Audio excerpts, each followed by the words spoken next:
नमस्कार।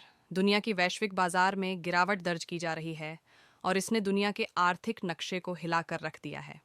अमेरिका और चीन, दुनिया की दो सबसे बड़ी अर्थव्यवस्थाएं, एक बार फिर आमने सामने आ गई हैं और इसका सीधा असर पड़ा है वैश्विक बाजारों पर।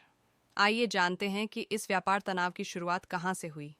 पिछले कुछ हफ्तों में अमेरिका और चीन के बीच व्यापारिक रिश्तों में फिर से तल्खी देखने को मिली है। अमेरिका द्वारा नई टेक्नोलॉजी पर प्रतिबंध, चीनी कंपनियों के खिलाफ जांच और टैरिफ यानी शुल्क में वृद्धि जैसे कदमों ने चीन को नाराज कर दिया है। जवाब में चीन ने भी कुछ अमेरिकी उत्पादों पर प्रतिबंध लगाने की चेतावनी दी है।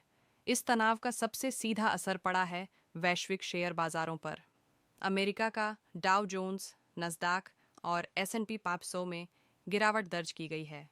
एशियाई बाजारों जैसे कि शंघाई, हांगकांग, टोक्यो और मुंबई में भी भारी गिरावट देखी गई। निवेशकों का भरोसा डगमगाया है और उन्होंने जोखिम से बचने के लिए डॉलर और गोल्ड की तरफ रुख किया।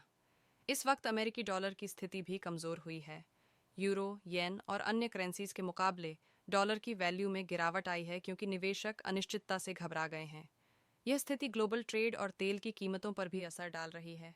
इससे भारत जैसे विकासशील देश पर भी इस तनाव का असर पड़ा है।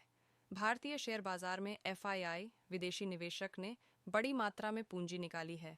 रुपया कमज़ोर हुआ और कच्चे तेल की कीमतों में उछाल आया है।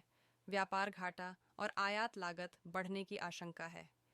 इसमें वित्तीय विशेषज्ञों का मानना है कि यदि यह तनाव और बढ़ा तो इससे मंदी यानी रिसेशन की आहट तेज हो सकती है। IMF और वर्ल्ड बैंक जैसी संस्थाएं इस पर नज़र रख रही हैं। अमेरिका और चीन के बीच यह व्यापार युद्ध केवल दो देशों का मामला नहीं है। यह पूरी वैश्विक अर्थव्यवस्था को प्रभावित करता है, व्यापार, निवेश, बाजार और आम जनता की जेब तक। इसलिए ज़रूरी है कि दोनों देश कूटनीतिक बातचीत के रास्ते पर लौटें, जिससे दुनिया की अर्थव्यवस्था फिर से स्थिर हो सके। तो इन सब में आपकी क्या राय है, हमें कमेंट में ज़रूर बताएं। धन्यवाद।